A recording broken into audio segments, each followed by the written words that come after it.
One of the main reasons I started this channel was to spread positivity about movies, because in the online sphere, negativity seems to get far too much attention. Don't get me wrong, I do enjoy the occasional teardown of a movie I dislike, but aside from the dopamine hit of having my opinion mirrored, there's not much of a benefit, broadly speaking, to such reviews.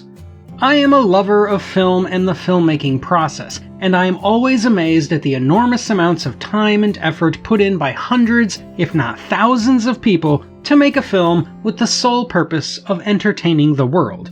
Such effort should be celebrated. Also, no matter how quote-unquote bad a movie is, it will always find its fans, people who get great joy out of something a lot of other people don't. That's why I spend more time on the making of a movie than on my subjective opinion, because I would rather marvel at how awesome movies are than insult somebody's good time. With that in mind, let's talk about Howard the Duck.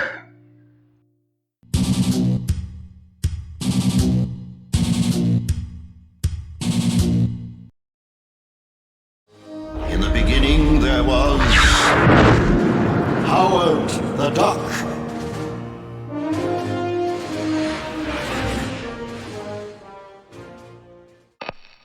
Meet Howard, an unassuming advertising copywriter who happens to be an anthropomorphic duck. When he is inexplicably hurled from his home planet of Duck World and brought to Cleveland, Ohio, he befriends Beverly, the lead singer of a rock band. Together, they learn that he was brought here by a science experiment gone wrong, and then another accident captures a demon from another dimension, calling itself a Dark Overlord of the universe.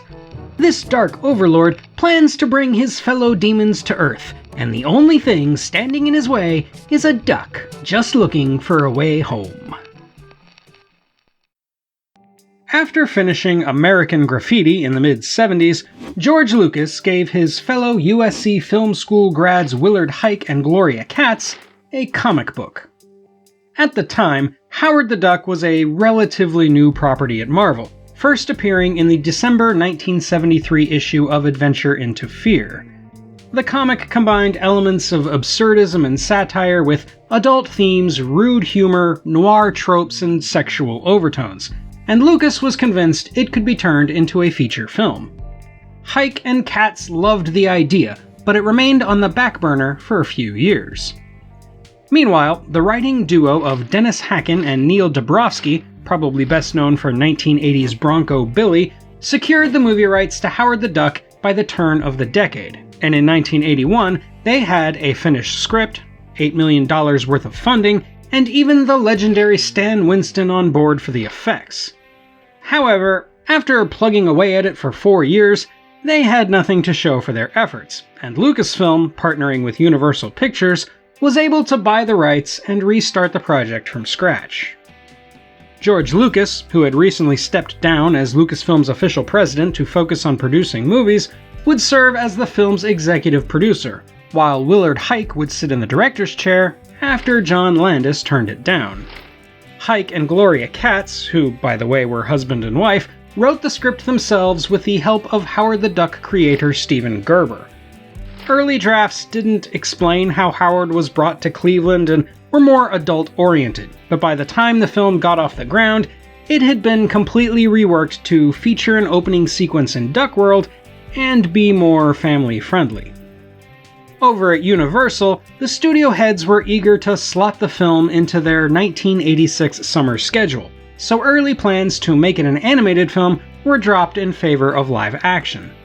Lucas got ILM for the effects, and the project was given a green light on an initial budget of $20 million. This episode was voted on by my patrons. If you'd like to vote on future topics and get early access to videos like this one, consider joining my Patreon or becoming a channel member. It's been a constant struggle to earn money through YouTube with its flawed copyright policies and tight age restriction guidelines, and your contributions are what keep this channel going and keep my wife from making me find a new hobby. I'd like to quickly shout out my $8 androids: Batty Bat Firebrand, Chuck Poor, Diane McGill Davis, Don Quixote, Giffen Chumley DDF, Jack Blair, John Burrell, Mike O'Connor, Numinous 2019, Patrick Baker, Robert McGill, Sean Vale, Spoats, TV Schromick, and Warren Davis. Thank you so much for your support. After an extensive audition process, the lead human character, Beverly, was given to Leah Thompson, fresh off her role as Lorraine in Back to the Future. I had a crazy couple of years, because in Back to the Future I was supposed to be in love with my son, and then in Howard the Duck I was supposed to be in love with the duck. I was very confused. She worked with a dance choreographer and vocal coach for the singing scenes, and it is her voice we hear on the soundtrack.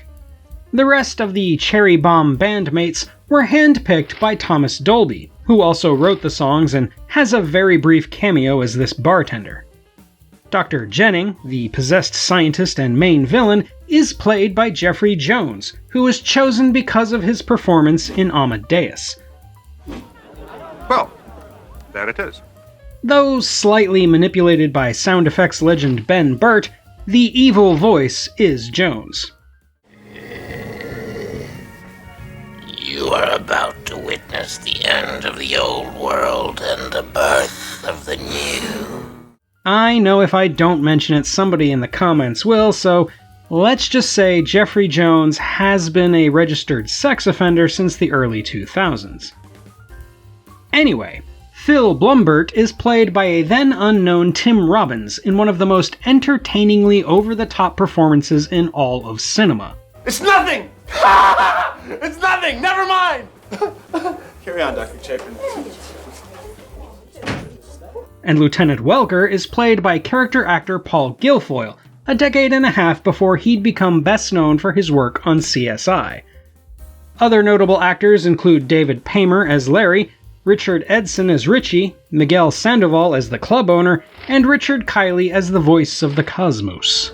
Countless worlds upon worlds, worlds without end. Howard himself is played by multiple people. Child actor Jordan Prentice was originally supposed to be in the suit, and though he does play him in a few scenes, the shooting schedule and suit work were too taxing for a young teenager. So his backup, the little person Ed Gale, was promoted to the lead. Howard's voice was even more difficult to cast because it was done entirely in post, with the performance needing to match the beak and facial movements of the animatronic Howard. This is why, after a week of trying to make it work, Robin Williams dropped out of the project and had to be replaced by Chip Zien. Filming began in November of 1985, primarily in and around San Francisco, which was close to where Industrial Light and Magic and what would later be known as Skywalker Sound were located. The ultralight scenes, which had Ed Gale and Tim Robbins piloting a real ultralight, were filmed in Petaluma, on some of the same streets where American Graffiti was filmed, and the climax was filmed inside a naval shipyard. The shoot went long and over budget, which was mostly blamed on problems with the animatronics, with principal photography ending in April of 1986, a mere 3 months before its scheduled release. The score was composed by John Barry, and though I absolutely love the solid mix of romantic themes and film noir jazz, I have to admit it does occasionally feel out of place, like when the film leans more towards screwball comedy. I recommend buying it separately and just listening to it on its own, because it really is that good, and I'm not just saying that because I have a soft spot for John Barry. Howard the Duck only had one test screening, which reportedly went fairly well, but when it was showed to studio heads, they were perplexed by it. Still, they agreed to an $8 million marketing campaign, figuring it was foolish to bet against George Lucas.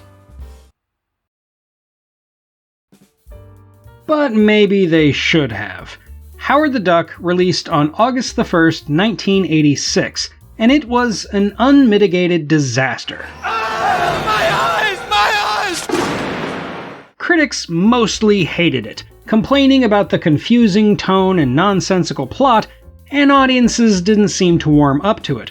All told, in its initial domestic run, it only earned a little over $16 million against a $30 million production budget, certifying it as a major flop. At Universal, fingers of blame were pointed all around, with Sidney Sheinberg disavowing his own involvement and Frank Price forced to resign his chairmanship of MCA Universal. The film would go on to win 4 Golden Raspberry Awards, including Worst Picture, and any hopes for a sequel were completely buried.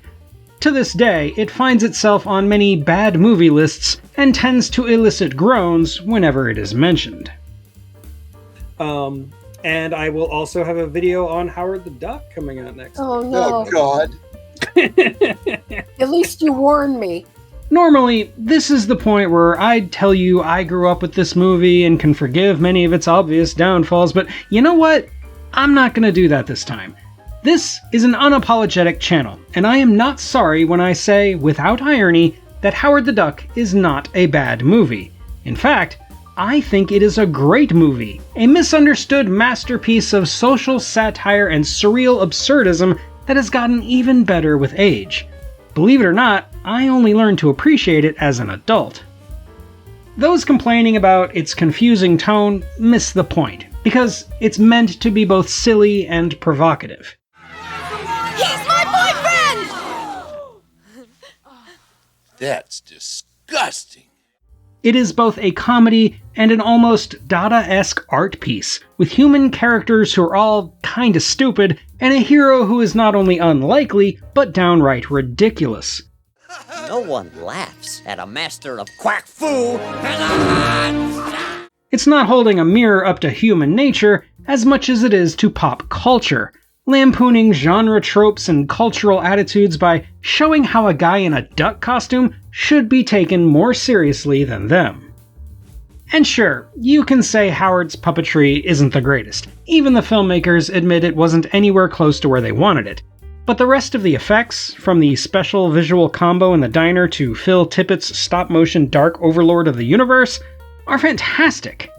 I know comic book purists complain that the movie isn't a good representation of the comics, but to them, I direct you to Howard the Duck's creator, Steven Gerber, who did say the movie has its flaws, but that it is true to the spirit of his comics and their characters. Therefore, no matter what anybody else says, I know that Howard the Duck is an immortal sci-fi classic. And that's all for today, my fellow Earthlings. What's a hated movie you secretly think is a great film? Let me know in the comments, and while you're there, don't forget to slap those like and subscribe buttons. Thank you for watching, and until next time, when we'll kick off the spooky season with a hammer, this is the Unapologetic Geek, telling you to never be ashamed of what you love. As long as you're not hurting anybody.